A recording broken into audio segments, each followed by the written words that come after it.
UPES question which हम taking है, question number 43 हम कर रहे हैं। क्वेश्चन नंबर 43 के क्वेश्चन हम पढ़ेंगे साथ साथ और बनाएंगे भी। तो town P is located in a particular district, town A is west of P। साथ साथ करते हैं, हमें पता होगी डायरेक्शन नॉर्थ साउथ। V का फॉर्मूला पता होगा, WE, जैसे V लिखते हैं वैसे ही वेस्ट ईस्ट लिखते हैं, ठीक है। मान लो ये है टाउन P, ठीक है। अब क्या बोला है, town A is west of P। P का वेस्ट मतलब ये डॉट आगे हमारा town A। Town T is east of P। अब town T is east of P। अब क्या, town A is east of B but west of T, ठीक है। टाउन मतलब ये क्या है, west of, town K is east of B but west of T, मतलब east of B but west of T, मतलब ये आ गया मेरा टाउन K, ठीक है। They are all in the same district which is the farthest west. अब इसमें से देखो, ये टाउन T, ये टाउन K, ये टाउन मतलब इस टाउन T के बाद फिर K, फिर B, फिर P, फिर A, तो हमारा वेस्ट के मतलब फारदेस्ट वेस्ट हो गया हमारा town A। Answer is C, नहीं answer is D, sorry answer is D, that's it, thank you. Question में हमें क्या गिवन है, क्वेश्चन नंबर 61 कर रहे हैं हम। How many lines other than those shown in the figure are required to join corner with another, ठीक है। मतलब हमें जो ये लाइंस गिवन है इसके अलावा कोई और कॉर्नर ज्वाइन कर सकते, ए को सी से, ए को डी से, ए को ई से, ए को जी से, ए को एफ से, लेकिन ए को एच से और ए को बी से नहीं करना है, ठीक है। इन दोनों को नहीं करना है क्योंकि लाइंस ऑलरेडी जॉइंट है, तो ठीक है। हम एक फॉर्मूला पढ़ते हैं 11th में कॉम्बिनेशन का, मतलब हमें उसमें क्या गिवन होता है, n नंबर ऑफ़ चीज़ें होती हैं, उन n नंबर ऑफ़ चीज़ों में से m नंबर ऑफ़ चीज़ें हम सेलेक्ट करके उनको कंबाइन करते हैं किसी भी तरीके से, ठीक है। इस बार हमें क्या बनाना है, इस बार हमें लाइन बनानी है। तो 8 पॉइंट है हमारे पास और उसमें से हमें 2 पॉइंट को सेलेक्ट करना होगा एक लाइन बनाने के लिए, क्योंकि 2 पॉइंट से ही एक लाइन बनती है, ना कि 3 पॉइंट से एक ट्राइंगल बनता है, समझे। बस यही छोटी मोटी, बस हमें 8 चीज़ों को 2 चीज़ों में कंबाइन करना। तो इसमें क्या होता है, NCM फॉर्मूला लगता था हमारा, तो इसमें क्या फॉर्मूला लगेगा, 8C2, ठीक है। इसको खोलेंगे ऐसे, 8C2 खुलेगा, आंसर हमारा 8C2 माइनस 8 है। क्यों, क्योंकि अदर देन पूछा है, show in the figure required with other, how many lines other then दो शोन इन द फिगर, ठीक है। क्योंकि ये 8C2 कौन कौन सा दिखाएगा, AB, AC, AD, AH, AG, AF, AE, लेकिन हमें AB, AH तो नहीं चाहिए ना, तो हमारे पास 8 लाइन एक्स्ट्रा है तो उसको हम कट कर देंगे, ठीक है। 8C2 कैसे खुलेगा, 8 factorial by 6 factorial by 2 factorial, 6 factorial मतलब, और इजी करके बताऊँ तो 8 माइनस 2 फैक्टोरियल, 2 फैक्टोरियल, समझे। बस मतलब, और मतलब 8 फैक्टोरियल के आगे से कोई भी मतलब n फैक्टोरियल 2 फैक्टोरियल बोलूँ तो 2 इंटू 1, 3 फैक्टोरियल बोलूँ तो 3 इंटू 2 इंटू 1, ऐसे मतलब उस नंबर से लेके 1 तक की मल्टीप्लिकेशन ये होता है। मतलब अगर NCM निकालना हो ना मेरे को, n factorial by n minus m factorial और m फैक्टोरियल, ठीक है, बस ये होता है। तो इसका आंसर कैसे निकलेगा, 8 factorial, 8 minus 2 6 factorial upon 2 factorial, है ना। तो 8 इंटू 6 7 इंटू 6 तक, और फिर 6 फैक्टोरियल अपॉन 2 फैक्टोरियल, 6 से 6 हो गए कैंसिल। तो ये क्या बचा मेरा, 8 इंटू 7 बाई 2 माइनस 8, क्योंकि 8 लाइन हमारी एक्स्ट्रा थी, तो 28 माइनस 8 आएगा क्योंकि 2 से 2 4, 7 4 से 28, 28 माइनस 8 कितना आता है 20, जो है हमारा आंसर नंबर C, समझे। बहुत टफ नहीं था, इजी था, चिल करो, पढ़ते रहो, बस बाय बाय। 57 क्वेश्चन नंबर 57 क्या कह रहा है कि 2 dice are thrown simultaneously, the probability that product of the 2 number on the dice is even is.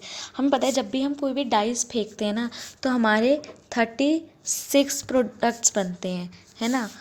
हमें पता होना चाहिए क्या क्या होता है, जैसे 1 1 1 2 1 3 1 4 1 5 1 6, फिर 2 1 2 2 2 3 2 4 2 5 2 6, फिर 3 1 3 2 3 3 3 4 3 5 3 6, फिर 4 की लाइन, फिर 5 की लाइन, फिर 6 की लाइन, ऐसे 36 आउटकम्स बनते हैं। मैं सारे नहीं बताऊंगी क्योंकि आपको आनी चाहिए ये चीज़, ठीक है, क्योंकि बेसिक चीज़ें आपको आनी चाहिए। लेकिन अब मुझे पता है कि उसने बोला मुझे इवन आता है, इवन आना चाहिए। इवन कब आता है, जब 2 इवन मल्टीप्लाई होते हैं या एक इवन एक ऑड मल्टीप्लाई होता है ना। तो इसमें क्या क्या चीज़ें आएंगी, इसमें आएगा 1 2 1 4 1 6, क्योंकि 1 3 1 5 और 1 1 लेंगे तो ये तो ऑड आते हैं ना। फिर टू की लाइन तो पूरी आ जाएगी, मतलब टू के 6 आउटकम पूरे आएंगे इसमें, मतलब 2 1 2 2 2 3 2 4 2 5 2 6। फिर 3 के कौन कौन से आएंगे, 3 2 3 4 3 6, सिमिलरली 5 2 5 4 5 6। अब 2 की लाइन पूरी आई है, 4 की लाइन पूरी आएगी और 6 की लाइन पूरी आएगी। क्यों? क्योंकि 2 4 और 6 नंबर इवन होते हैं, और इवन किससे मल्टीप्लाई होता है तो वो इवन कर देता है ना। अब क्योंकि 2 और 4 और 6 की लाइन मेरी पूरी आई है, 2 की लाइन 4 की लाइन 6 की लाइन मेरी पूरी है, मतलब 6 मतलब 6 आउटकम्स नहीं, 6 सिचुएशंस, मतलब हमें जो चाहिए फेवरेबल आउटकम्स इसमें है, 6 फेवरेबल आउटकम इसके में है और 6 फेवरेबल आउटकम्स इसमें है। सेम चीज़, 3 फेवरेबल आउटकम मेरी 1 की लाइन में थे, 3 मेरी 5 की लाइन में थे और 3 मेरी 3 की लाइन में थे, मतलब है ना, एक 1 5 3 में 3 तो मेरे फेवरेबल आउटकम कितने होंगे, 6 प्लस 6 प्लस 6 कितना, ये 6, ये समझ लेना कि 6 है तो 6 लिया नहीं, क्योंकि इसमें 6 आउटकम होते हैं। कौन कौन से, 6 1 6 2 6 3 6 4 6 5 6 6। समझे? समझे मैं क्या कहना चाह रही हूँ। 2 की लाइन में मेरे 6 आउटकम होते हैं, 4 की लाइन में मेरे 6 आउटकम होते हैं और आए भी हैं फेवरेबल में, 6 की में भी 6 हैं, लेकिन 1 3 और 5 में मेरे 3 आए हैं तीनों में। ठीक है, तो सम करके टोटल फेवरेबल आउटकम कितने हो गए, 6 plus 6 plus 6 plus 3 plus 3 plus 3, 6 plus 6 plus 6 plus 3 plus 3 plus 3।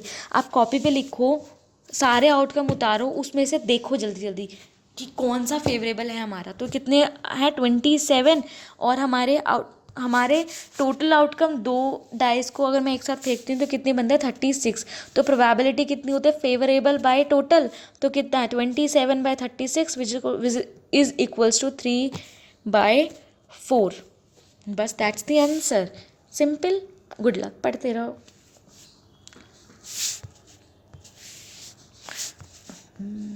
क्या, the flower in a basket becomes double every minute the basket get full in 1 hour, how much time the basket will take to get 1/32 full। अब देखो question में क्या हम trick से solve करेंगे, इसका कोई सॉल्यूशन तो बहुत लंबा होएगा सच बताऊँ तो इसका ट्रिक से सॉल्व करेंगे। क्या बोला है, 1 घंटे में बास्केट कितनी हो जाती है, मतलब पहले 1 मिनट में जो फ्लावर होते हैं वो डबल हो जाते हैं और 1 घंटे में बास्केट फुल हो जाती है। ठीक है, तो मतलब 1 घंटा मतलब 60 मिनट्स, तो मतलब उसका 1 मिनट पहले जब बास्केट आधी होगी तभी तो अगले मिनट बास्केट फुल हो जाएगी। समझे, मतलब अगर हाफ होगी 1 मिनट पहले तभी तो 1 मिनट बाद फुल हो जाएगी। तो उससे 58th मिनट पे अगर मैं देखूंगी तो कितनी हो जाएगी, इसका भी आधा मतलब 1/4। 57th मिनट पे कितनी हो जाएगी, 1/8। ठीक है, फिर सेम 56 मिनट पे कितनी हो जाएगी, 56 मिनट पे कितनी हो जाएगी, 1/16। सिमिलरली 55th मिनट पे मैं देखूंगी तो 1/16 का आधा कितना होता है, 1/32। समझे, बस 1/52 मतलब 55th मिनट पे हमारी जो बास्केट है वो पूरी हो जाएगी। 55th मिनट में आंसर, ऑप्शन में आंसर है विच इज आंसर, जो आंसर भी है हमारा। Thank you. Taking previous year question from EPFO exam, question number 14 ले रहे हैं अभी हम। क्वेश्चन क्या कहता है, 20% of P is equal to 30% of Q is equal to 1/6 of R। तो हमें P is to Q is to R का रेशो निकालना है। क्वेश्चन क्या गिवन है हमें, 20% of P is equal to 30% of Q is equal to 1/6 of R। ठीक है, तो हम इसको क्या लिख सकते हैं, 20/100 को क्या लिख सकती हूँ मैं, 1/5। तो P/5 is equal to 3/10Q is equal to 1/5 R, 1/6 of R था क्वेश्चन में, 1/6 R है ना। तो मैं अब क्या है, ये रेशो निकालना है तो ये इक्वल है तो कोई कांस्टेंट के इक्वल होंगे, तो जैसे PQR की वैल्यू निकालूंगी तो क्या आएगी, P की वैल्यू 5 के, Q की वैल्यू आएगी 10/3 के और R की वैल्यू आएगी 6 के। ठीक है, और फिर यहाँ से P is to Q is to R का रेशो निकाल दूंगी। P is to Q is to R का रेशो क्या निकलेगा, 5K इज टू 10/3 के is to 6K, K cancel. अब ये 3 इधर मल्टीप्लाई 15 इज टू 10 15:18। आंसर है 15:10:18। क्या ये ऑप्शन में है? हाँ, ये ऑप्शन में है, जो है option number D, which is our correct answer. Thank you. Here we are taking again a previous year question from EPFO exam. Question क्या कह रहा है? A tree increases annually 1/8 of its height. What will be height its after 2 years if it stands today at 64 centimetre? अभी उसकी height कितनी है? 64। और हर साल कितना बढ़ता है वो? 1/8 ऑफ इट्स, जो उस टाइम पे हाइट है, ना कि जो अभी हाइट है। मतलब जैसे अगर 2 साल बाद मैं देख रही हूँ तो पहले मेरे को 1 साल की निकालनी पड़ेगी, फिर मुझे उस साल का जो 1 साल बाद जो मेरी हाइट होगी उसका 1/8 करके फिर दूसरे साल की हाइट निकलेगी हमारी 2 साल बाद निकालने के लिए। तो 64 पहले साल में कितनी होगी? 64 का 1/8 होता है, ठीक है। तो ये कितना आ गया? 72। और 72 का 1/8 कितना होता है? 9। तो ये आ गया मेरा आंसर 81। तो क्या ये मेरा ऑप्शन में है आंसर? हाँ, ये मेरा ऑप्शन में है, जो हमारा सही आंसर भी है। Thank you. हम EPF का एक प्रीवियस ईयर क्वेश्चन ले रहे हैं। क्वेश्चन क्या कह रहा है? An iron rod of 1 centimetre in diameter, 8 centimetre in length is drawn to a wire of length 18 metre with uniform thickness of the wire. Thickness of the wire मतलब wire है तो सिलेंड्रिकल शेप में होगी, और wire है और thickness पूछा है तो मतलब पूरा D पूछा है, ना कि R। R नहीं पूछा, पहले हम R निकालेंगे फिर D निकालेंगे, फिर बस ट्वाइस कर देंगे। देखो, हमने एक सिलेंडर को एक वायर में कन्वर्ट करा है ना, तो मतलब उनका वॉल्यूम सेम हो कि हमने इसको इसमें कन्वर्ट करा है, कुछ ऐड नहीं करा। तो इन दोनों का मैं रेट, उनका वॉल्यूम सेम रख दूंगी। मैं हर चीज़ सेंटीमीटर में ले रही हूँ क्योंकि वायर की जो थिकनेस होती है बहुत कम होती है, और अगर मैं मीटर में लूँगी तो बहुत ज़्यादा कॉम्प्लेक्स हो जाएंगी चीज़ें, इसीलिए। तो मैंने क्या लिया? पाई, इसका रेडियस था 1/2 एक डायमीटर गिवन था। पाई, पहले वॉल्यूम कितना होता है? पाई R²H, किसका? सिलेंडर का वॉल्यूम। 8 = पाई R² इंटू 1800, ठीक है। क्यों? क्योंकि गिवन था हमें 18 मीटर थी। ये आ गया 2। तो R² की वैल्यू साथ साथ करना, R² की वैल्यू आ गई मेरी 1/1800, जो है 1/900। स्क्वायर हटेगा, यहाँ पे रूट लगेगा, तो R की वैल्यू आ गई मेरी 1/30। और डायमीटर क्या होता है? Twice of R। तो ट्वाइस ऑफ R कितना है मेरा? R है मेरा, अगर 1/30 है तो इंटू में 2 कर दूंगी तो वो डायमीटर आ जाएगा। तो कितना होता है? 1/15 सेंटीमीटर, और ऑप्शन में भी सेंटीमीटर में है, तो आंसर हमारा C। Thank you. EPFO का हम फिर से PYQ ले रहे हैं। क्वेश्चन क्या कह रहा है? 60 metre long train travels at a uniform speed of 72 kilometre per hour. It passes non stop along 600 metre platform wayside station. What is the elapsed time for the train to entirely clear the platform? मतलब जब पूरी train पूरे platform से cross हो जाएगी उसका time निकालना है। पहली बात ये देखो, अगर हमारी ट्रेन 600 मीटर की है, और अगर ट्रेन मेरी 600 मीटर की और प्लेटफॉर्म मेरा 60 मीटर का है, तो उस प्लेटफॉर्म से ट्रेन को पूरा क्रॉस करने में, देखो, जब वो उस जो ट्रेन का स्टार्टिंग पॉइंट से स्टेशन का एंड पॉइंट तक तो 600 मीटर है, लेकिन जब पूरी ट्रेन पास करे तो 60 मीटर एक्स्ट्रा चलेगी। तो टोटल डिस्टेंस कितना कवर करना पड़ेगा ट्रेन को? वो है 660 मीटर। और हमारा यूनिफॉर्म स्पीड कितना? 72 किलोमीटर पर आवर। और हमें क्या करना है? क्या 72 किलोमीटर को अगर मैं मीटर में चेंज करूँगी, मीटर पर सेकंड में, तो किससे मल्टीप्लाई करूँगी? 5/18 से। करूँगी कि नहीं करूँगी? हाँ, करूँगी। और 18 4 मेरा होता है 72, तो 5 4 20 मीटर पर सेकेंड हो गया स्पीड। और डिस्टेंस, टाइम, इलेप्स टाइम, मतलब एक तरह से टाइम निकालना है कितना उसने कवर करा। तो 660/20, 0 से 0 कैंसिल, कितना आ गया? 33 सेकेंड्स में वो कवर करेगी। Thank you.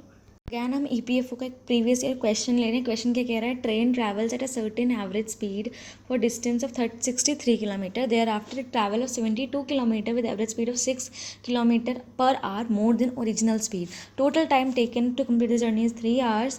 और एवरेज स्पीड, देखो इसमें मैं कुछ चेंज नहीं करूँगी, इसको मैं सबको किलोमीटर पर आवर, किलोमीटर और आवर्स में लूँगी, क्योंकि हर चीज़ हमें उस पर, तो अगर मैं मीटर पर सेकेंड और सेकेंड्स में चेंज करूँगी तो बहुत ज़्यादा नहीं हो जाएगा, तो नहीं करूँगी मैं इसको। और ऑप्शन मेरे किलोमीटर पर आवर में है, तो मैं रखूँगी सेम चीज़ में। मान लो मैं उस एवरेज स्पीड को x ले लेती हूँ, ठीक है। तो उसने 63 किलोमीटर x से करा, और 6x + 6 किलोमीटर पर सेकंड पर आवर की स्पीड से उसने 72 किलोमीटर डिस्टेंस कवर करा। तो क्या कैसे करेंगे, मान लो अगर उसने 63 किलोमीटर एक्स से करा, 72 एक्स प्लस 6 से करा और टोटल को 3 आवर लगे, तो क्या डिस्टेंस बाय स्पीड का फॉर्मूला होता है टाइम। टाइम हमें टोटल टाइम गिवन है, तो इस जो 63 किलोमीटर में जितना टाइम लगा 72 में जितना टाइम लगा, दोनों को टाइम को मैं प्लस कर दूँगी। 72 प्लस एक्स प्लस 6 से 3 कैंसिल, कितना आ गया 21 by x plus 24 by x plus 6 is equal to 1। 21 x plus 6 multiply में पूरा plus 24 x is equal to x square plus 6x, है ना। तो पूरी इक्वेशन को जब मैं सॉल्व करूँगी तो मेरा आंसर आएगा x square minus 39x plus 26। कैसे, ये इधर ले जाएंगे मल्टीप्लाई करके, इधर चला जाएगा 24x भी इधर आ जाएगा माइनस में, तो ये सॉल्व करके ये आ जाएगा हमारा इज इक्वल टू 0। और इसको अगर मैं इसको लूँगी, अगर मैं इसमें से कॉमन लूँगी तो क्या आएगा, एक्स स्क्वायर माइनस 42 हमारे इसके दो रूट्स बनेंगे, x माइनस 42 और x plus 3 is equals to 0। अब मैं इन दोनों को 0 के इक्वल रख दूँगी। एक में x की वैल्यू पॉजिटिव आ रही है, एक में x की वैल्यू -3 आ रही है, एक में आ रही है पॉजिटिव जो है 42। तो रियल लाइफ सिचुएशन तो -3 को कर देंगे नेग्लेक्ट, और ये हमारा आंसर 42 किलोमीटर पर आवर। क्या ये मेरे ऑप्शन में है? हाँ है, that's the answer. Thank you. Question EPFO का प्रीवियस ईयर क्वेश्चन ले रहे हैं हम। क्वेश्चन क्या है, what is the perimeter of the given figure shown below. हमें ए जे की वैल्यू 10, जे आई की वैल्यू 12 गिवन है। ए बी मेरा x है, सी डी मेरा x प्लस 1 है, ई एफ मेरा x प्लस 2 है, जी एच मेरा x प्लस 3 है, और B C plus D E plus F G मेरा Y Y Y, B C D E F G और H I Y Y Y है सब चीज़। तो अब मैं इसको कैसे सॉल्व करूँगी, अब मुझे पता है A B plus C D plus E, कैसे A B plus C D plus E F plus F G is equal to J plus I होगा, क्योंकि ये सारे हॉरिजॉन्टल हैं। तो इन सब की वैल्यू क्या होगी, x plus 1 plus x plus 2 plus x plus 3 is equal to 12, x plus 2 plus x plus 3 is equals to 12। तो 4x आ गया, 4x प्लस 1 प्लस 2 प्लस 3 कितना हो गया, plus 6 is equal to 12। 4x is equal to 6, x की value क्या आ गई 3/2 आ गई। और फिर इनसे मैं वैल्यूज़ निकाल लूँगी, ये 3/2, ये 5/2, ये 7/2, और ऐसे वो दूसरा 9/2, ठीक है। फिर क्या है, अब मेरी y plus y plus y plus y, 4y is equal to 10 है, y की वैल्यू आ गई मेरी 5/2, 10/4 5/2, ठीक है। अब x की वैल्यू मेरी कितनी आई, y की वैल्यू आई थी मेरी 5/2, x की वैल्यू कितनी आई थी 3/2, फिर बाकी 5/2 plus 7/2 plus 9/2 plus 4 times y की वैल्यू जो है मेरी 10, टोटल करके अगर मैं देखूँगी 10 प्लस 12 प्लस 10, अगर मैं इनको प्लस करूँगी तो मेरा आंसर आएगा 12, है ना। तो नीचे 12, ये वाला 10, वाई वाई वाई वाई चारों के प्लस करके आ गई मेरी 10 वैल्यू, और ऐसे A B C D E F और जी एच की वैल्यू प्लस करके आई मेरी 12। तो कितना आंसर आ गया मेरा, आंसर आ गया मेरा 44। दैट्स द आंसर, जो है option number A. Thank you. हम ईपीएफओ का क्वेश्चन ले रहे हैं। ईपीएफ क्या लिखा है, rectangular garden is twice as long as its width, मतलब length is equal to twice at its breadth, ठीक है। अब क्या है, 360 metre is the fencing including gates will totally enclose this garden, what is the length of the garden. अब हमें क्या, इसमें एक चीज़, मतलब इसमें एक हिंट गिवन है कि हमें फेंसिंग की लेंथ ये दे रखी है, प्लस जिसमें गेट भी फेंस हो रहा है, मतलब हमें एक टाइप से पेरीमीटर गिवन है, क्योंकि फेंसिंग पेरीमीटर पे ही लगता है, और पेरीमीटर हमें गिवन है 360 मीटर।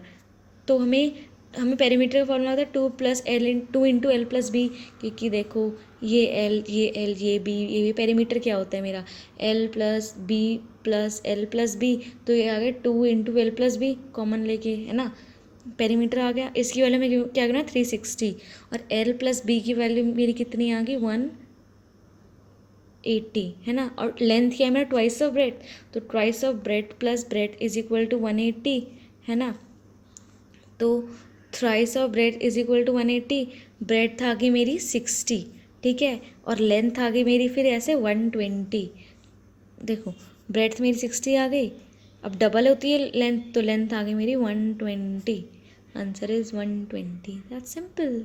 ईपीएफओ का रीजनिंग क्वेश्चन ले रहे हैं, क्वेश्चन क्या कह रहा है, इफ़ द डिफरेंस, क्वेश्चन क्या है, if the difference of two number is greater than the sum of the number then both number are negative, exactly one number is negative, at least one of the number is negative और none of the above, ठीक है। तो हमें क्या कह रहा है, a minus B कोई दो नंबर है जो ग्रेटर है a प्लस बी से, ठीक है, तो अब मेरा a से कैंसिल हो गया, तो मतलब 0 ग्रेटर देन 2b, मतलब 2b लेस देन 0, मतलब क्या है मेरा b लेस देन 0, समझे, मतलब अब मेरे को ये इससे ये पता चल गया कि वन ऑफ द नंबर तो नेगेटिव है ही, ठीक है। अब क्या है, मेरे पास ए की कोई इन्फॉर्मेशन नहीं, लेकिन बी की मेरी पता है कि वन नंबर तो नेगेटिव है ही, तो अब मैं कुछ ए का पक्का नहीं कह सकती, अब वो ना सिचुएशन पे डिपेंड करता है, तो मैं ये मार्क कर दूँगी कि at least one of the number is negative, क्योंकि हमें एक नंबर तो नेगेटिव मिल गया। Thank you. In a chess tournament, each of the 6 players will play with each other exactly once. What is the number of matches played during the tournament? अब एक चीज़ बता दूँ, इस टाइम मतलब जब एक प्लेयर एक के साथ खेलता है तो उसे नॉकआउट टूर्नामेंट कहते हैं, और हमने पिछली मतलब पहली शॉट मतलब एक शॉट से मैंने तुम्हें बताया था कि कितने भी नंबर से अरेंज करना हो तो उसमें फॉर्मूला लगता है, जैसे m नंबर को हमें n नंबर के साथ अरेंज करना है तो क्या होता है, MCN कॉम्बिनेशन का फॉर्मूला लगता है ना। तो अब हमें क्या करना है, 6 प्लेयर को अरेंज करना है 2-2 के पेयर में, सेम चीज़ करनी है हमें यहाँ पे 6C2। अब मैं कैसे खोलूँगी, 6 factorial by 6 minus 2 factorial upon 2 factorial है ना, तो मैं कैसे लूँगी अब 6 फैक्टोरियल क्या होता है मेरा, 6 into 5 into 4 into 3 into 2 into 1 upon 4 factorial into 2 factorial, तो 4 से 4 3 2 1 0 कट गया। अब 2 फैक्टोरियल क्या होता है, 2 इंटू 1, तो 2 से 6 ये कट गया, जो मेरा आंसर आ गया 15, ठीक है। एक तरीका तो ये हो गया। अब मेरा इसमें एक और तरीका है, मतलब ये जैसे अब तुम्हें दे कि 35 बच्चों को करा दो तो 35C2 लगेगा, लेकिन इसमें 6 है तो छोटा नंबर है, तो मैं सोचा बता देती हूँ। जैसे जो पहला बच्चा होगा, जैसे टोटल बच्चे कितने हैं 6, पहले बच्चे के कितने मैच होंगे, 5 मैच होंगे है ना, दूसरे बच्चे के कितने होंगे 4, क्योंकि वो पहले से तो लड़ चुका है ना, तो और तीसरे के कितने होंगे 3, फिर चौथे के 2, फिर पाँचवें के 1, छठे के 0, क्योंकि जब तक उस पर बारी आएगी उससे पहले तो सबके साथ लड़ चुका होगा, तो बस इनको ऐड कर देंगे, जो आंसर मेरा सेम आएगा 15। लेकिन मैं बोलूँ तो कॉम्बिनेशन वाला फॉर्मूला याद करो, क्योंकि वो प्रोबेबिलिटी के क्वेश्चंस में बहुत यूज़ होता है, और I feel like it's better, क्योंकि उससे हमारा माइंड खुलता है, क्योंकि उसको कॉम्बिनेशन लगाना आता है इसीलिए। और आंसर हमारा 15 क्या ऑप्शन 15 में है, कहाँ है क्वेश्चन वो, हाँ ऑप्शन 15 है, जो है option B. Thank you. Question number 51, EPFO previous year question. What is the walking the 3/4 of his usual speed? A man reaches his office 20 minutes late. What is the time taken to reach his usual speed? तो अब मैं इसका usual speed x ले लूँ और usual time t ले लूँ, तो इसका नया वाला स्पीड कितनी हो जाएगी 3/4x, और नया वाला टाइम कितना हो जाएगा t + 20 मिनट्स। ये x क्या लिया है मैंने, मीटर पर मिनट, ये किलोमीटर पर मिनट हमें गिवन नहीं है, तो हम कुछ भी ले सकते हैं, यूनिट्स पर मिनट ले सकते हैं। तो अब मेरा क्या होगा, speed into time is equal to distance होता है, और दोनों चीज़ों में डिस्टेंस इक्वल है, तो मैंने इक्वल रख दिया, x से x हो गया cancel, t is equal to 3/4t + 20 है ना। तो अब क्या हो गया, 4t + 3t is equal to 3t + 4t + is equal to 3t + 60 है ना। तो अब क्या हो गया, t is equal to 60, answer is 60 minutes, क्योंकि हमने मिनट्स में लिया था। Thank you. EPFO PYQ। तो question number 50, consider sequential integer 27 to 93 both included in the sequence, the arithmetic average of this number. Arithmetic average मतलब हमें mean निकालना है 27 से 93 के बीच तक। एवरेज का फॉर्मूला क्या होता है, सम बाय टोटल नंबर जितने होते हैं, तो इनके बीच का टोटल नंबर निकालती हूँ अर्थमेटिक प्रोग्रेशन के फॉर्मूले से। 93 is equal to 27 + n - 1 × d है ना। अब अगर इसमें लिखा होता 27 नॉट इंक्लूडेड, तो यहाँ ए की जगह क्या होता 28, क्योंकि A N is equal to A plus N minus one into D तो होता है फॉर्मूला, और एन से एन की वैल्यू निकल जाएगी 93 minus 27 66 is equal to n minus one, d यहाँ पे 1 है क्योंकि इंटीजर है ना, कंटिन्यूस 27 28 29 इसीलिए, तो एन की वैल्यू आ गई मेरी 67। और एस एन का फॉर्मूला क्या होता है, एस एन का फॉर्मूला होता है n by two into 2a plus N minus one into d, है ना। और अब देखो, अब n कितना है मेरा 67/2, 2a मतलब 54, 2 into 27 plus n minus one into D मतलब 66, तो 54 प्लस 66 कितना होता है 120/2 इंटू 67, 2 से 2 कैंसिल, कितना आ गया 60, 67 इंटू 60, ये आ गया मेरा सम। एस 67 कितना आया मेरा, कितना है 67 इंटू 60, लेकिन एवरेज में डिवाइड बाई 67 करना पड़ेगा, है ना। जल्दी जल्दी काट दो, आंसर आया मेरा 60। That's it, thank you. Question number 46, EPFO PYQ, 4 quantities are such that their arithmetic mean is same as the arithmetic mean of their first 3 quantities. AM क्या होता है मेरा अर्थमेटिक मीन, एक टाइप से मीनिंग। तो अब हम 4 क्वांटिटीज़ X Y Z और A लिया है, तो अब इसमें क्या बोला, इनका मीन इज इक्वल टू पहली 3 क्वांटिटीज़ का मीन, मतलब X plus y plus z plus A by 4 is equal to X plus y plus z by 3, है ना। तो क्या हो गया 3X plus 3Y plus 3Z plus 3A is equal to 4X plus 4Y plus 4Z। तो इन तीनों को इधर ले जाओ और माइनस कर दो, तो 3A is equal to X plus y plus z, minus का क्या है, तो A की वैल्यू कितनी आई X plus y plus z by 3, तो एक टाइप से X बाई जेड का मीन आया है। तो इसमें क्या बोला है, इस fourth quantity is equal to AM of first 3 quantity which is option B. Thank you. PY की क्वेश्चन नंबर 38, क्वेश्चन क्या कह रहे हैं, there 20 girl and 30 boys in a class, ठीक है। उनका एवरेज मार्क्स कितना है 55 और 58, मतलब गर्ल्स का 55 है और बॉयज़ का 58 है, क्या एवरेज मार्क्स कितनी है 20 गर्ल्स का 55 है और 30 बॉयज़ का कितना है 58, और एवरेज क्या होता है टोटल बाय नंबर ऑफ। तो अब इनका गर्ल्स का टोटल सम कितना होगा 1100, टोटल मार्क्स 20 इंटू 55, बॉयज़ के कितने होंगे टोटल गर्ल्स टोटल बॉयज़ के मार्क्स कितने होंगे 30 इंटू 58, 30 इंटू 58 कितना 0 4 2 और 1740। अब टोटल मार्क्स कितने हो गए, टोटल मार्क्स हो गए 2840। अब क्या है, अब हमें एवरेज मार्क्स ऑफ क्लास निकालना है, तो हमें टोटल मार्क्स पता चल गए, तो total marks by number of student, तो टोटल मार्क्स कितने हैं 2840 बाय टोटल क्लास में कितने बच्चे हैं 50 बच्चे हैं, ऐड विच इज़ कैंसिल करके आएगा 56.8 के, फिर देख लो 536.8 56.8 आया हमारा average. That's the answer, thank you. EPFO PYQ question number 48, a palindrome is a number which reads same from left as well as from right, for example 23732। अब इसको यहाँ से पढ़ूंगी और यहाँ से पढ़ूंगी, दोनों जगह सेम पढ़ा जाएगा, तो नंबर ऑफ पैलिड्रोम निकालना 10 से 101 तक। कहाँ से 10 से 1010 तक।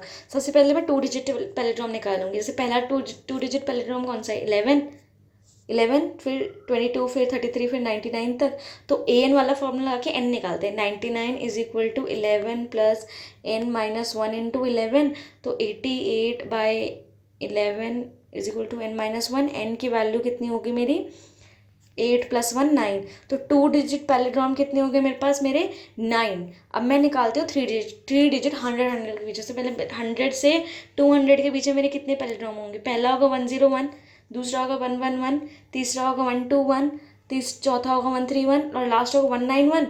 सेम चीज़ जैसे 191 और फिर ऐसे ही जैसे अब 191 is equal to 101 is plus n minus 1 into 10, तो माइनस करेंगे कितना आ जाएगा 90/10, 9 + 1 10, मतलब 100 के बीच में मेरे 10 होंगे, तो मतलब 100 से 200 के बीच में मेरे 10 है, फिर 200 से 300 के बीच में मेरे फिर 10 आएंगे, फिर 400 तक मेरे 10 आएंगे, फिर 500 तक मेरे 10 आएंगे, फिर 600 तक मेरे 10 आएंगे, 700 तक, मतलब फिर 700 तक मेरे 10, 200 तक ये हो गया, 300, 400, 500, 600, 700, 800 तक 10, 900 तक 10, 1000 तक 10।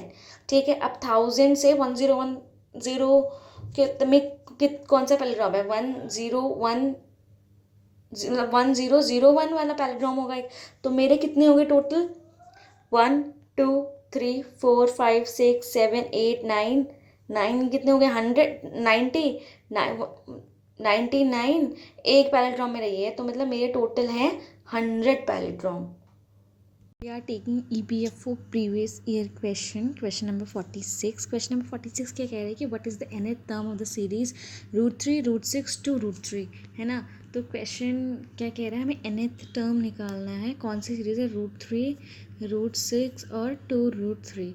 अब मैं इनको क्या लिख सकती हूँ, √3 2 इंटू √3 और इसको लिख सकती हूँ 4 इंटू √3। ये 4 बाहर रूट के बाहर आके 2 बन जाता है ना, इसीलिए मैंने इसको 4 को अंदर ले गए, 4 बन गए। तो मेरे एक टाइप से ये GB बन रही है। और GB का फॉर्मूला क्या होता है, AR स्क्वायर, और उसका nth टर्म का फॉर्मूला क्या होता है, AR की पावर n-1। इसमें R क्या है मेरा, √2 का चेंज हो रहा है। अगर मैं √6 को √3 से डिवाइड करूँगी या 2 √3 को मैं √6 से डिवाइड करूँ, तो मेरा आंसर क्या आएगा, √2, है ना। तो मेरे इसमें इस जो मेरी सीरीज़ गिवन है √3 √6 और 2 √3, तो इसमें मेरा A है मेरा √3 और R है मेरा √6। तो इसकी nth टर्म क्या होगी मेरी, √3, सॉरी R मेरा √2 है, यहाँ पे √2 थोड़ा ध्यान रखना, √2 की power n-1। This is our final answer, √3 into √2 की power n-1, that's the answer. Thank you. We are taking question number 36। Question क्या कह रहा है, a letter is taken random from word Assam and Nagaland, what is the probability that 2 of the letter are same. तो हमने question में क्या करा है, असम ASSAM असम और नागालैंड से एक वर्ड लिया है जो सेम है। अब असम और नागालैंड में देखोगे तो ए सेम है, 3 A नागालैंड में है और 3 A असम में है, बाकी S नागालैंड में नहीं आता, M नागालैंड में। तो इसमें से हमने अब क्वेश्चन के हिसाब से हमने सेम लेटर चूज़ किया, तो असम और नागालैंड में हमने सिर्फ A ही ले सकते हैं, असम में 2 A आते हैं। ठीक है, अब असम में इन 2 A को चूज़ करने की प्रोबेबिलिटी कितनी होगी, 2C1। ये इन 2 A में से किसी एक A को चूज़ करने की है, हमने पहले पढ़ा था कॉम्बिनेशन में। और असम में से कोई एक लेटर चूज़ करने की कितनी है, 5C1, 5 लेटर हैं, 1 2 3 4 5, और क्या है, और इन 2 A में से एक को सिलेक्ट करने की प्रोबेबिलिटी है। अब वही नागालैंड में अगर मैं करूँगी तो नागालैंड में कितना आएगा, 3C1 बाय नागालैंड में देखोगे तो कितने लेटर हैं, 4 और 4 8, 8C1, है ना, है ना। तो अब मैं क्या हुआ है हमारा अब तक, 2C1 बाय 5C1 और 3C1 बाय 8C1। अब मैं इसको क्या लिख सकती हूँ, 2/5 और 3/5, है ना। तो लेकिन अब इसको कैसे खोला मैंने, जैसे 5C1 को खोल के दिखाती हूँ, 5C1 को 5 factorial by 4 factorial by 1 factorial, 4 से 5 इंटू 4 फैक्टोरियल से कट गया, बच गया मेरा सिंपल 5। ठीक है, तो अब मेरा क्या है ना, अब मैंने असम से चूज़ किया है, इससे मैंने असम से चूज़ किया और इससे मैंने नागालैंड से चूज़ किया। मेरा काम पूरा कब ख़त्म होगा, जब मैं दोनों से चूज़ कर लूँगी और सेम लेटर चूज़ करूँगी। तो 3/8, है ना। तो मल्टीप्लाई करके क्या आंसर आएगा मेरा, 3/20। कैसे, 4 से 4 मतलब 4 से 8 2 से 8 cancel, that's the answer. Question number 37 है, क्या कह रहा है कि हमने 5 पैरेलल लाइन और 4 पैरेलल लाइन से पैरेलल इंटरसेक्ट करवाई हैं और उससे एक पैरेललोग्राम बनाया, तो उसका वो मतलब कितने पैरेललोग्राम बन सकते हैं। तो पहले हमें इसका फॉर्मूला था सिग्मा n का फॉर्मूला पता है क्या होता है, n इंटू n+1/2, है ना। जैसे सिग्मा 1 का फॉर्मूला होता है n, जैसे 1 से n तक जा रहा है तो n होता है, वैसे सिग्मा 1 से n तक जा रहा होता है ना n की वैल्यू, तो मेरा फॉर्मूला होता है n इंटू n+1/2। ठीक है, तो अब मान लो मेरे पास m रोज़ बन रही है और n कॉलम्स बन रहे हैं। अगर देखो एक चीज़ बताती हूँ, अगर एक फैक्ट बताती हूँ, अगर हम m+1 लाइन और n+1 लाइन को इंटरसेक्ट कराएंगे ना पैरेलल लाइंस को, तो मेरे m रोज़ बनेंगी और n कॉलम्स बनेंगे। शायद अब मैंने यहाँ पे 3 लाइन और 3 लाइन इंटरसेक्ट करें तो कितनी रो बनी है, 2 रो और 2 कॉलम बने हैं ना। तो अगर मैं m+1 लाइन और n+1 लाइन को सिलेक्ट, m+1 लाइन n+1 को कराऊंगी ना इंटरसेक्ट, तो m रोज़ और n कॉलम्स बनेंगी। ठीक है, तो अब मैंने कितनी लाइंस कराई, 5 और 4 लाइंस कराई हैं, तो मेरे कितने कॉलम्स बनेंगे, 4 और 3। रोज़ और कॉलम कुछ भी हो सकता है। तो अब इसका फॉर्मूला होता है सिग्मा m, मतलब कितनी रोज़ बनी है, और sigma multiply by sigma n कितने कॉलम्स बने हैं। मेरे 4 रो 3 कॉलम्स बने हैं, 4 कॉलम 3 रो बने हैं, तो मेरा सिग्मा 4 इंटू सिग्मा 3 आ जाएगा आंसर। समझे, ये ट्रिक होती है। इसका आंसर क्या होता है, 4 into 4 plus 1/2 which is equals to 10, और ये ऐसे इंटू 6 मतलब 60। Answer is 60। ये ध्यान रखना, अगर मैं n तो sigma m into sigma n, answer is 60। That's the answer. Thank you. Next question क्या है, 38 three dice are rolled, what is the probability at least 1 die will show 6। एक तो ये तरीका है कि मैं पहले 1 6 का निकालूँ, फिर 2 6 का निकालूँ, फिर 3 6 का निकालूँ, तो बहुत लंबा प्रोसेस पड़ जाएगा। तो मैंने सोचा कि अगर मैं 9 6 का निकाल दूँ, 9 6 की प्रोबेबिलिटी निकाल, तो 1 माइनस 9 6 की प्रोबेबिलिटी कितनी हो जाएगी, एटलीस्ट 1 की। उसमें 1 6 भी आएगा, 2 6 भी आएगा और 3 6 भी आएगा, है ना। तो इसको मैं कैसे करूँगी, तो पहले मैं 9 6 की प्रोबेबिलिटी कैसे निकालूंगी कि पहले डाइस में भी 6 नहीं आया, दूसरे डाइस में भी 6 नहीं आया और तीसरे डाइस में भी 6 नहीं आया, तो उसका आंसर क्या होगा, 5/6 मल्टीप्लाई बाय 5/6 मल्टीप्लाई बाय 5/6 कितना होता है, 125/216, है ना। ये पहले डाइस में 9 6 की, दूसरे डाइस में, तीसरे डाइस में तो 9 6 की आ गई। और अगर मैं इसमें से 1 माइनस 125/216 कर दूँ, जो मेरा होता है 91/216, है ना। तो ये मेरी आ गई एटलीस्ट 1 6 की प्रोबेबिलिटी। तो इसका आंसर है हमारे पास 91/216। ठीक है, विच इज़ आवर ऑप्शन में है, option number C. Thank you. 39 question क्या है, how many numbers are there between 999 and 10,000 such that at least one of their digits are 5। तो मैं इस क्वेश्चन को 2 तरीके से कर सकती हूँ कि पहले मेरे पास 4 डिजिट नंबर आएंगे, तो पहले 1 5 2 5 3 5 5 4 5 करके, या फिर मैं कर सकती हूँ कि पहले मैं 9 5 के नंबर निकालूँ और उसको माइनस कर दूँ टोटल नंबर में से।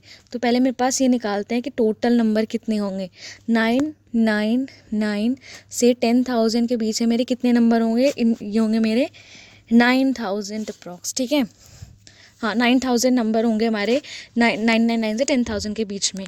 अब 4 डिजिट नंबर की बात कर रही हूँ मैं यहाँ पे। ठीक है, तो और अब मेरे पास, अब मैं सोचती हूँ कि मैं नंबर बनाऊँ 4 डिजिट बिना 5, मतलब जीरो। मैं कौन कौन से डिजिट्स यूज़ कर सकती हूँ, 1 2 3 4 6 7 8, ये ध्यान, और 9 में ध्यान है मैंने 5 नहीं लिया क्योंकि हम बिना 5 के बना रहे हैं। तो वंस पे कोई भी 9 नंबर, ये 9 है, ध्यान रखना 5 हटा दिए इसलिए 9 है, नहीं तो 10 होते। टेंस प्लेस पे भी 9 के 9 में से कोई भी आ सकता है, 100 से भी, लेकिन 1000 पे 0 नहीं आ सकता क्योंकि 1000 पे 0 हो जाएगा तो 3 डिजिट नंबर बन जाएगा। तो मेरे टोटल नंबर ये होंगे 8 into 9 into 9 729 into 8 which is equals to 5832। हाँ 5832 नंबर्स होंगे। अब मेरे पास टोटल नंबर 9000 हैं और मेरे पास total number of number without 5 कितने बने हैं, 583। तो मैं दोनों को माइनस कर दूँगी which is equals to 3168। Answer क्या ये ऑप्शन में है, हाँ ये ऑप्शन में है, which is our option number B. Thank you. 41 EPFO PYQ क्या है, stadium has 10 gates, how many different ways 3 person can enter a stadium. इसमें कोई कंडीशन गिवन है नहीं, बस मैं बोला है कि हमारे पास 3 पर्सन हैं और 3 गेट हैं। तो इसे एक ये पर्सन ये रहा, ये पर्सन ये रहा, ये पर्सन ये रहा। ठीक है, तो ये और 10 गेट है हमारे पास टोटल। ठीक है, 1 2 3 4 3 3 ठीक है।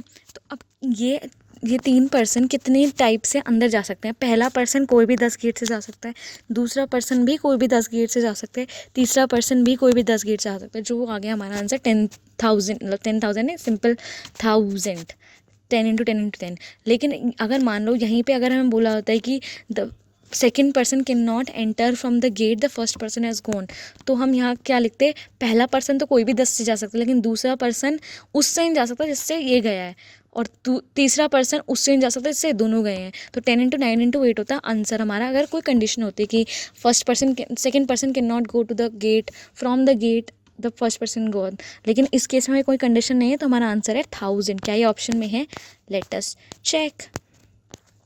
एंड मोमेंट ऑफ ट्रूथ हाँ ऑप्शन में, which is our option number C. Thank you. Question क्या है? A bag a contain 5 white and 2 black balls while bag B contain 2 white and 3 black balls. If any of the bag is chosen and the ball is taken out of the random, what is the probability that ball is black? तो सबसे पहले हम bag ए का देखते हैं. Bag ए से black निकलने की प्रोबेबिलिटी कितनी है? 2/7. और बैग बी से ब्लैक की कितनी है? 3/5, राइट. और अब क्या है? अब हमारे पास टोटल बैग हैं 2. अब उनमें से एक बैग चूज़ करने की कितनी है? 1/2. दोनों की 1/2 प्रोबेबिलिटी है. अब उनमें से हमने एक बैग चूज़ करा और उसमें से ब्लैक बॉल चूज़ करी, तो ये जो नीचे लिखी है ना मल्टीप्लाई करके, ये बैग ए की प्रोबेबिलिटी है कि बैग ए को चूज़ करा और ब्लैक बॉल निकली. ये बैग बी की है कि हमने ब्लैक बी चूज़ किया और हमारी ब्लैक बॉल निकली. अब हमें टोटल प्रोबेबिलिटी निकालनी है ब्लैक बॉल की. तो कैसे आएगी? सेम चीज़, 2 × 7/1/2, ये तो बैग 1 की हो गई, प्लस 1/2 × 3/5. एक तो ये है कि बैग ए चूज़ करा और एक ये हमने कि बैग बी चूज़ करा. इसको सॉल्व करेंगे तो 1/2 कॉमन लिया, 2/7 प्लस 3/5. आंसर आएगा हमारा अप्रॉक्स करके कुछ 31/70. Answer is A, right. That's the answer. 3 container have their volume in their ratio 3:4:5. They're full of mixture of milk and water. The content of milk and water कितना है? 4:1, 3:1, 5:2. The contents of all these 3 container are poured into 4th container. मतलब सबको एक चौथे container में डाल दिया है. तो उनमें हमें रेशो बताना है. हमें मतलब तीनों में गिवन है और एक में उनको ट्रांसफर है, तो उस चौथे वाले का बताना. तो उसको कैसे करेंगे? इन सबको निकाल वाटर को निकाल के, इनका वाटर का निकाल के प्लस करके, मिल्क का निकाल के प्लस करके, और दोनों का रेशो निकाल देंगे. समझे? बहुत सिंपल क्वेश्चन है. क्वेश्चन क्या है? क्या वॉल्यूम के रेशो क्या है? 3:4:5. तो मैं इनको वॉल्यूम लिख सकती हूँ 3x, 4x और 5x. और अब क्या है? कंटेनर 1 मतलब 3x है जिसमें, उसमें 4:1 गिवन है. तो मैं इसमें मिल्क को 4 है, वाटर 1 है, तो मैं क्या लिख सकती हूँ? इसमें मिल्क कितना है? 4 × 3x/4 + 1 5. सेम इसमें वाटर का क्या लिख सकती हूँ? 3x/5, right. अब कंटेनर 2 में क्या रेशो है? 3:1 रेशो है. तो इसमें मैं क्या लिख सकती हूँ? 3 × 4x/4. और इसमें मिल्क मतलब वाटर का क्या लिख सकती हूँ? 1 × 4x/4. क्यों लिख रही हूँ मैं? ऐसे समझो. टोटल वॉल्यूम हमारी ये है, रेशो हमें ये गिवन है. तो अगर मैं रेशो को उससे टोटल वॉल्यूम से निकाल दूँगी तो पता चल जाएगा कितना मिल्क और कितना वाटर है. तो थर्ड कंटेनर में कितना वॉल्यूम था? 5x और रेशो क्या था? 5:2. ठीक है. तो इसमें वाटर कितना, इसमें मिल्क कितना है? × 5/7. ये क्योंकि आगे वाला मिल्क है, पीछे वाला वाटर है, ये ध्यान रखना. इसमें वाटर कितना है? 2 × 5x/7. अब मैंने क्या करा? वाटर को मतलब ये तो मिल्क को मैं सर्कल कर रही हूँ और ये मेरा वाटर है 3x, 4x/4. ये मेरा वाटर है. मैंने इनको क्या करा? अलग अलग जगह प्लस कर दिया. ठीक है, समझे क्या? इसको प्लस कर दिया. तो मेरा पता है क्या आएगा? मेरा वाटर को मैं ऐड करूँगी तो मेरा आएगा 424/140. ठीक है. और मैं मिल्क को ऐड करूँगी तो क्या आएगा? 1256/140. ठीक है. अब मैंने उनको डिवाइड करा, जैसे मतलब अब इनका रेशो निकालने के लिए डिवाइड कर देते हैं. 140 से 140 कैंसिल, ये कैंसिल होएगा सीधा. हाँ, सीधे कैंसिल हो रहे हैं. किस पे? 157:53. आंसर है. क्या है? ऑप्शन में है. यस, ये ऑप्शन में है. And that's our answer. Thank you. Question क्या है? A and B stand in a circular ring. 10 other person. There are 12. If the arrangement of 12 person are randomly done, there is a chance that exactly 3 person are between A and B. अब देखो, मुझे ये पता है कि अगर कोई भी n नंबर ऑफ पीपल अगर हम एक सर्कल में खड़ी कर रहे हो तो उनको खड़ी करने के कितने वेज होंगे? कितने होंगे? n-1 तो हमारे पास यहाँ पे 12 लोग हैं, तो उन 12 लोगों को खड़े करने के कितने वेज हैं? 11. ठीक है. मतलब टोटल नंबर ऑफ वेज कितने हैं हमारे पास कि वो 12 लोग खड़े हो सकते हैं. 11. अब क्या है? अब A and B की वैल्यू मैंने मतलब सीट मैंने फिक्स कर दी और इनके बीच में 1 2 3 स्पेस बना दी. ठीक है. ठीक है ना. तो A and B कितने वे में अरेंज हो सकते हैं? 2 वे में, है ना. और अब बचे 10 लोग. अब 10 लोगों में से कोई 3 लोगों को उधर अरेंज करने कितने वो होंगे? 10p3, है ना. अरेंज मतलब सेलेक्ट करके और अरेंज करके 10p3 वेज होंगे. और बाकी बचे, अब देखो 2 चले गए, 3 हो गए, बच गए 7. तो अब उन बचते 7 को अरेंज करने के कितने वेज हो गए, 7 फैक्टोरियल। तो हमारे पास टोटल वेज कितने हो गए, ए एंड बी के बीच में जब एग्जैक्ट 3 लोग हो तो 2 factorial into 10p3 into 7 factorial, और प्रोबेबिलिटी टोटल नंबर कितने अरेंजमेंट के वेज थे, 11 फैक्टोरियल। तो इसको अगर मैं थोड़ा सा सॉल्व करूँगी तो क्या आएगा, 2 into 10 into 9 into 8 into 7 factorial by कुछ नहीं। तो इसको मैं क्या लिख सकती हूँ, 2 इंटू 10 फैक्टोरियल, और प्रोबेबिलिटी में मेरा डिवाइड बाय 11 था, तो 2 इंटू 10 फैक्टोरियल बाय 11 फैक्टोरियल, तो कट के कितना आ गया, 2/11। समझे, answer is 2/11। Thank you. Hello, ये ना कुछ मेरे पास EPFO के मैथ सेक्शंस के प्रीवियस ईयर क्वेश्चंस थे, तो मैंने सोचा तुम्हें भी करा लो साथ में। तो आ जाओ करते, ताकि तुम्हें बाद में प्रॉब्लम ना हो। ऐसे क्वेश्चन करते हो, और ऐसे क्वेश्चन करते हो बाद में प्रॉब्लम है तो मुझे मत कहना, ठीक है। तो क्वेश्चन क्या है कि 2 vehicles which are 100 kilometre apart running towards each in a straight line, and how much time they will meet, provide the uniform speed of 45 kilometre per hour and 80 kilometre per hour. अब question क्या है, एक straight line path है 100 kilometre का। अब 2 vehicle ऐसे जा रहे हैं 45 की स्पीड से और 80 की स्पीड से, और वो एक पॉइंट में मिल रहे हैं। तो पूछ रहे हैं कि कितने टाइम बाद मिल रहे हैं। मान लो अगर ये x है तो ये 100 माइनस x डिस्टेंस कवर किया जो 80 से चल रही है। 45 से चलने वाली गाड़ी ने अगर x करा है तो 80 से चलने वाली 100 माइनस x डिस्टेंस कवर करेगा, और सेम टाइम में करा होगा। तो क्या हो जाएगा, distance by speed is equal to time. तो x/45 is equal to 100 minus x/80, 16 तो 16x is equal to 900 minus 9x, 25x is equal to 900। तो यहाँ से मेरी x की वैल्यू आएगी, कितनी आएगी, 36, है ना। 36 वाली वैल्यू आ गई। अब क्वेश्चन क्या है, क्या कितना टाइम निकालना है, तो डिस्टेंस आया मेरा। तो 36/45 कितना होता है, अप्रॉक्स 0.8। 0.8 इंटू 60 करोगे तो कितना आएगा, 48 मिनट्स। Answer is 48 minutes. मैंने 60 से क्यों मल्टीप्लाई किया, हमें आंसर मिनट्स में गिवन है, ठीक है। नेक्स्ट क्वेश्चन क्या है, price of an article is increase by 20%, further there is tax of 5% on the increment, in the increment, not on the price, on the price of the article, ठीक है, ध्यान रखना। Article cost 1331 है, तो price before कितना होगा। Question क्या कह रहा है, कोई आर्टिकल है जिस पे टैक्स लगा 20%, ठीक है। अब जो 20% टैक्स लगा ना, उस पर 5% और टैक्स लग गया, इंक्रीमेंट हो गया, और उस सब की कॉस्ट आई 1331, ठीक है। तो मान लो अगर मेरे पास x है तो उस पर टैक्स कितना लगेगा, 20% ऑफ x टैक्स लगेगा, और टैक्स के साथ मेरी कितनी वैल्यू आएगी, ये आ जाएगा 0.2x। तो अप्रॉक्स 1 प्लस 0.2x कितना आ जाएगा, x प्लस सॉरी, तो कितना आ जाएगा 1.2x, है ना। अब ये मेरा क्या है हुआ, 20% टैक्स लगने के बाद जो चीज़ है उसका प्राइस है, और इंक्रीमेंट पे 5% लगाया तो माइनस x कर दूंगा, मतलब अप्रॉक्स 0.2x पे 5% टैक्स लगा है, ठीक है। ये समझो, ये इंक्रीमेंट हुआ था ना मेरा, 0.2x इंक्रीमेंट था, तो 5% इस पर टैक्स लगा है, ठीक है। तो अप्रॉक्स कितना आ जाएगा, 0.01x, ठीक है। मेरी ये आ जाएगी वैल्यू, ठीक है। अब क्या है, अब टोटल प्राइस की मतलब 1.2x प्लस 0.01x की वैल्यू कस्टमर को क्या पड़े, 1331, ठीक है। तो अप्रॉक्स 1.21x आ जाएगा, 1331 ये हम जानते ही हैं। 11 का क्यूब 11 का स्क्वायर होता है, ये कट गया।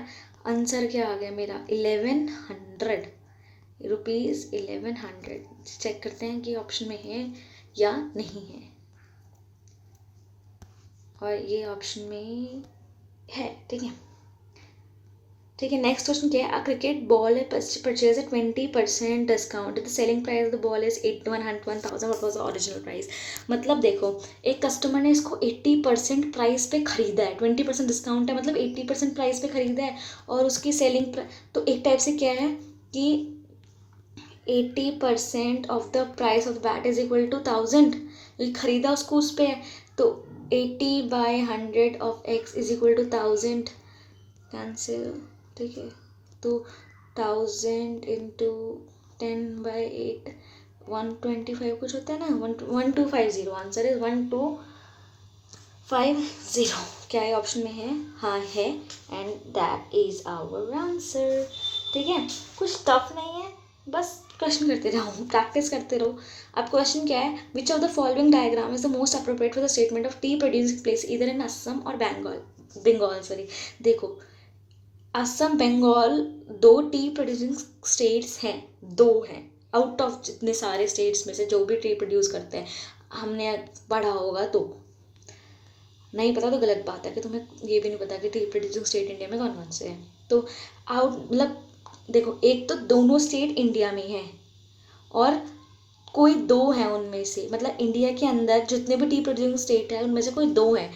तो इंडिया के अंदर टी प्रोड्यूसिंग स्टेट में से कोई 2 हैं, लेकिन दोनों अलग अलग हैं, इसीलिए हम चूज करेंगे ऑप्शन नंबर डी। ठीक है, ठीक है।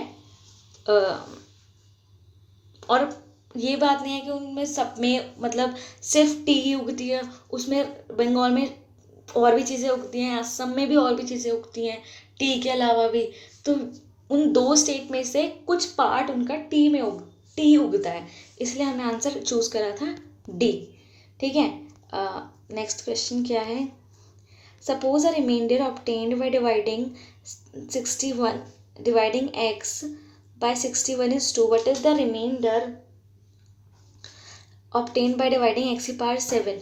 देखो, अब कोई भी चीज़ को डिवाइड करूँगी मैं 61 से और रिमाइंडर 2 आएगा, तो सबसे क्लोजेस्ट में मान लेते 63 सॉरी, जस्ट फॉर रेफरेंस की अप्रॉक्स कुछ ऐसा आंसर आएगा। मतलब 63/61 को मैं करूँ तो रिमाइंडर मेरा 2 आएगा, इतना मेरे को पता है। तो क्वेश्चन क्या पूछा है कि 63 की पावर 7 को अगर मैं डिवाइड करूँ तो रिमाइंडर क्या आएगा, तो इसको माइनस करूँगी तो मेरा क्या आएगा 2।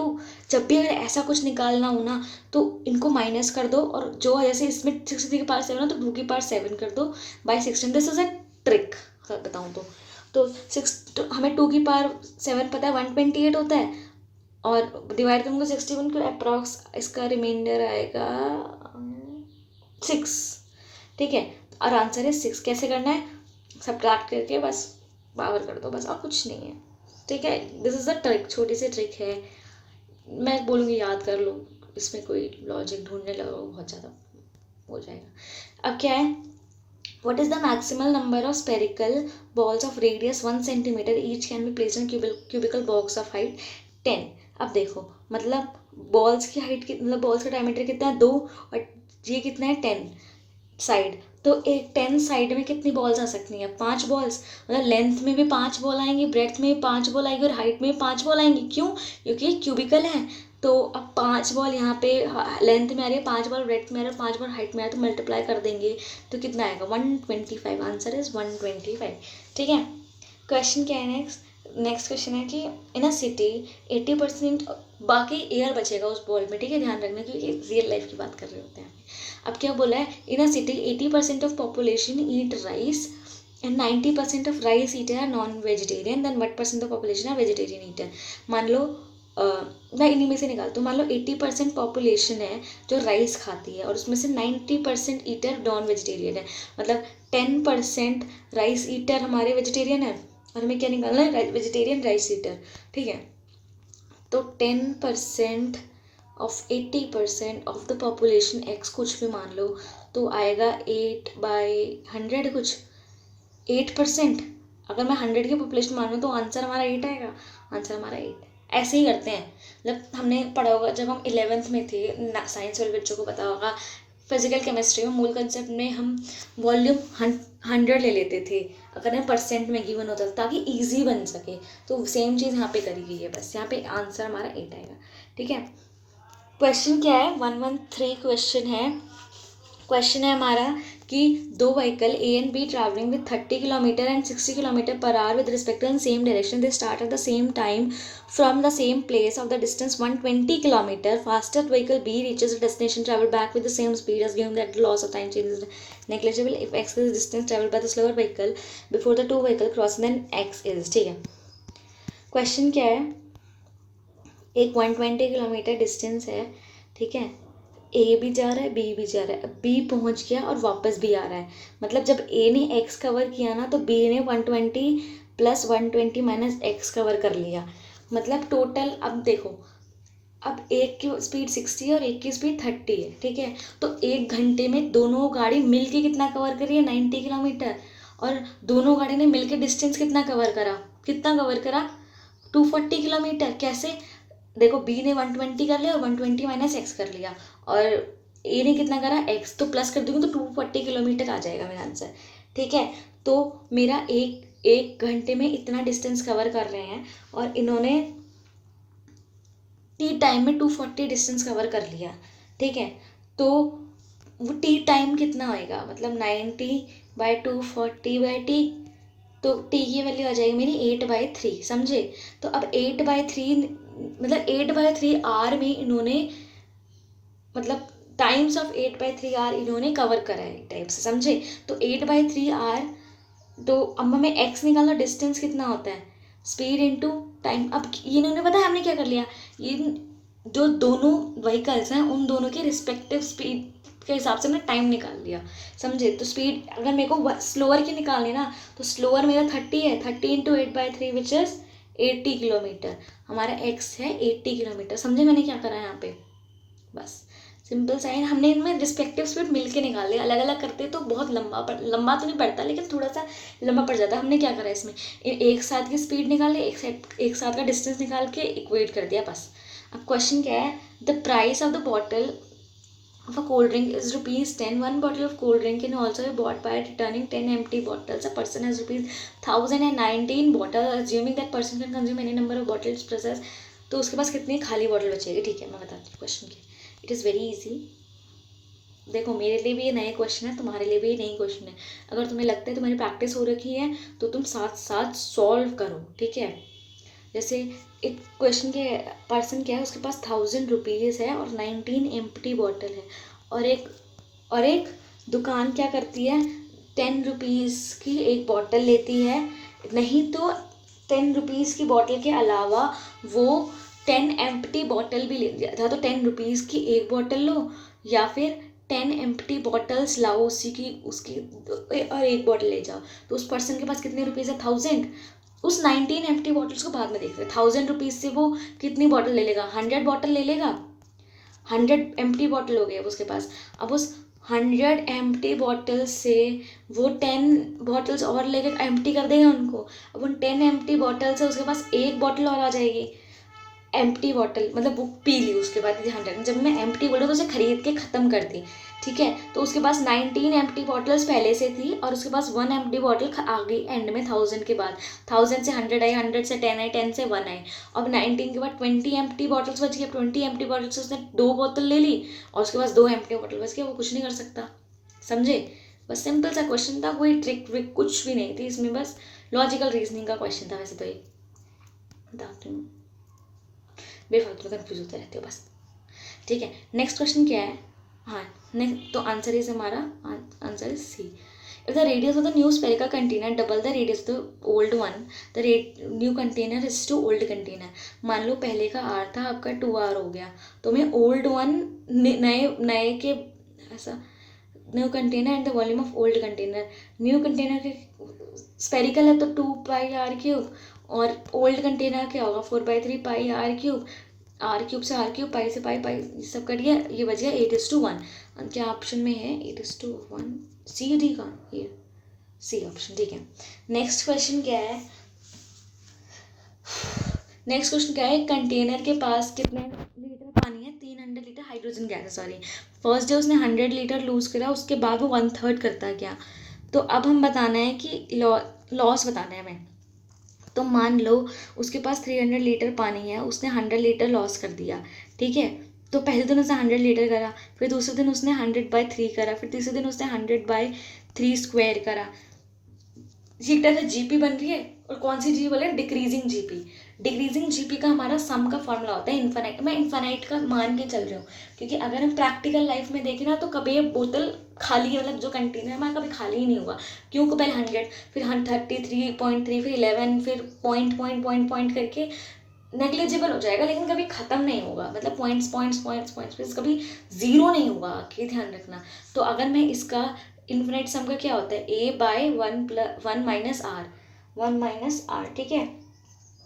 ठीक है, मतलब 3 के बाद जो भी है, तो 1 माइनस आर अगर मैं देखूँ तो a मेरा यहाँ पे क्या है, 100 है, आर मेरा यहाँ पे क्या है, दोनों को डिवाइड कर दूँ 1/3 है। तो अगर मैं इसको सॉल्व करूँगी तो क्या आएगा, 100/1 माइनस 1/3, तो मेरा आंसर आ जाएगा अप्रॉक्स 150 कुछ आएगा। तो मतलब क्या क्या ये क्या हो गया, मतलब इन्फानाइट डेज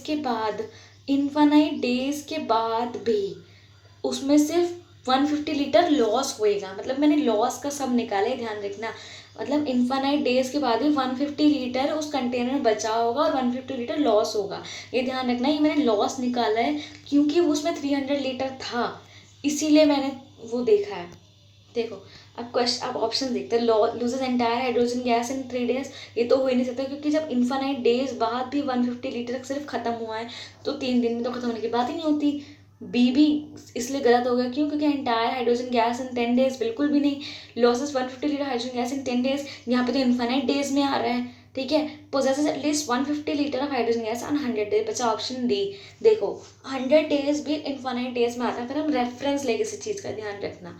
तो हम ऑप्शन, हमारे पास और कोई ऑप्शन भी नहीं है, इसलिए हमने ऑप्शन डी कर दिया बस।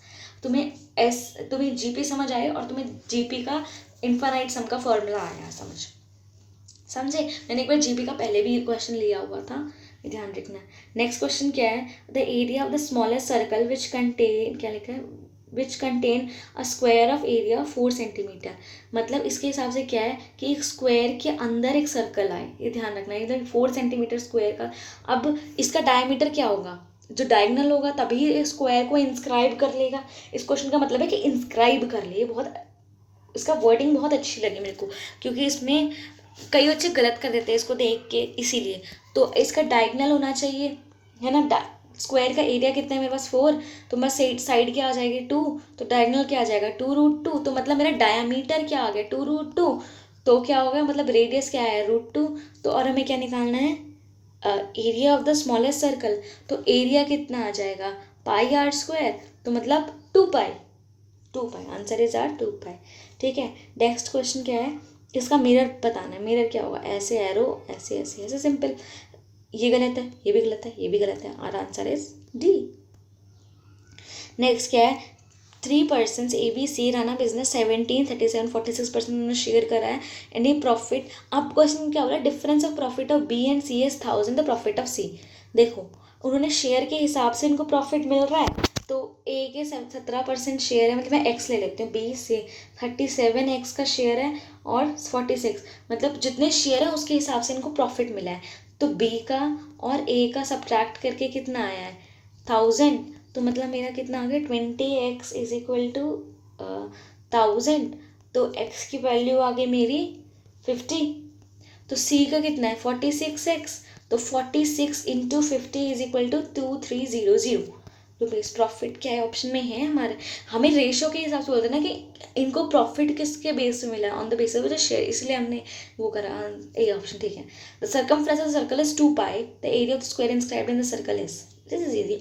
सर्कमफ्रेंस ऑफ सर्कल इज 2 पाई, तो मतलब रेडियस क्या आएगा इसका 1 सेंटीमीटर, तो area of the square inscribed in a circle, ऐसे मतलब डायमीटर उसका अगेन √2 है, तो हमें क्या निकालना है एरिया ऑफ द स्क्वायर। देखो स्क्वायर का डायगोनल आ गया मेरे पास √2, ठीक है। तो मेरे पास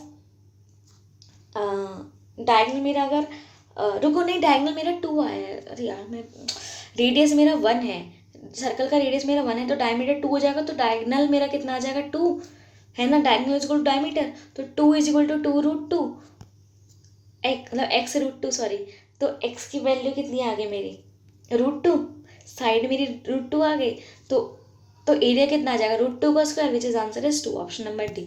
या और क्वेश्चन है नहीं, देखो एक प्रीवियस ईयर क्वेश्चन पेपर का ही था ये क्वेश्चन, कुछ मुश्किल नहीं लगा मेरे को, कि कोई भी मुश्किल लग रहा हो तो मैं लग रहा हो तो बच्चे ऐसे बोलते टफ था, मैथ्स नहीं था टफ, बिल्कुल नहीं होता। तुम इतने फालतू की टेंशन चोचले बना के रखते हो, ठीक है। पढ़ते रहो, प्रैक्टिस करते रहो, दैट इज नीडेड। 9th-10th की लेवल पे ही आते हैं क्वेश्चंस, तुम्हारी प्रैक्टिस नहीं होती उससे तुम भूल जाते हो, इसलिए पढ़ते रहो एंड गुड लक।